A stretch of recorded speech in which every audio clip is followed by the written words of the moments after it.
आप सभी जानते हैं भारत में जिस प्रकार से माननीय प्रधानमंत्री जी ने कुछ दिनों में भ्रष्टाचार के खिलाफ एक मुहिम छेड़ा है, जीरो टॉलरेंस अगेंस्ट करप्शन, ये भारतीय जनता पार्टी की सरकार का स्लोगन रहा है।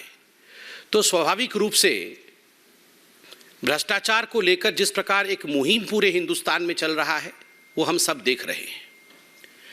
सही मायने में भ्रष्टाचार और घोटाला वर्सेस विकास और स्वाभिमान की लड़ाई आज पूरे भारतवर्ष में चल रही है। आज एक प्रमुख खबर सामने आया है और ये खबर नेशनल हेराल्ड को लेकर है। आप सभी जानते हैं कि जहां तक नेशनल हेराल्ड का विषय है, 2013 से नेशनल हेराल्ड पर केस चल रहा है और सोनिया जी और राहुल जी अक्यूज नंबर 1 और अक्यूज्ड नंबर 2 दोनों ही बेल पर बाहर हैं। और अभी कुछ दिनों पहले जब जांच एजेंसियों ने दोनों मां बेटे को बुला करके पूछताछ किया था तो पूरे देश में किस प्रकार का एक माहौल बनाने की कोशिश कांग्रेस ने की थी वो भी हमने देखा था। The Congress tried to be disruptive, the Congress tried in fact to pressurize the investigative agencies and the Congress spread mayhem। पूरे हिंदुस्तान में एक दंगा और बलवा करवाने की कोशिश कांग्रेस की रही थी। कहीं टायर जल रहे थे तो कहीं उनके कार्यकर्ता दंगा कर रहे थे। पार्लियामेंट में भी पार्लियामेंट को पूरी तरह से ठप करने का प्रयास कांग्रेस पार्टी कर रही थी। दुख और आश्चर्य का विषय है कि जिस कांग्रेस पार्टी ने एक परिवार को बचाने के लिए नेशनल हेराल्ड का पूरे विषय में जांच एजेंसी के खिलाफ काम कर रही थी, आज एक बहुत बड़ा खुलासा उसी नेशनल हेराल्ड केस में हुआ है।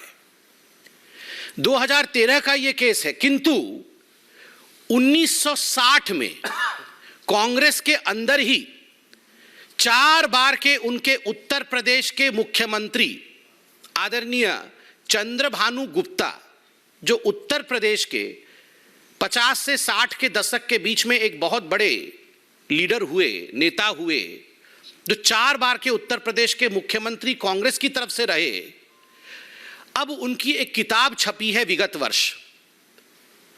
गुप्ता जी को स्वर्ग सिधारे 4 दशक हो चुका है, मगर उन्होंने अपनी जीवनी लिखी थी। जीवनी का नाम है सफर कहीं रुका नहीं झुका नहीं।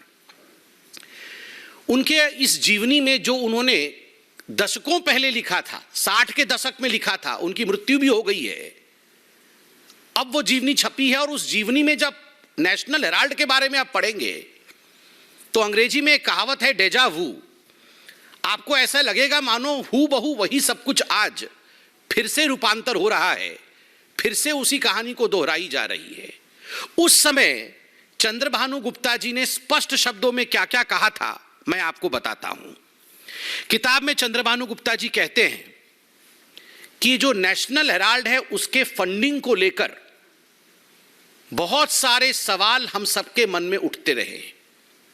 जिस प्रकार से ये नेशनल हेराल्ड है, ये कोई कांग्रेस की पत्रिका नहीं है। चंद्रभानु गुप्ता जी कहते हैं ये कोई स्वतंत्रता संग्रामियों के लिए या भारतवर्ष की कहानी को प्रतिपादित करने की कोई अखबार नहीं है। ये अखबार जो है ये केवल नेहरू, जवाहरलाल नेहरू और इंदिरा गांधी को महिमा मंडित करने के लिए है। और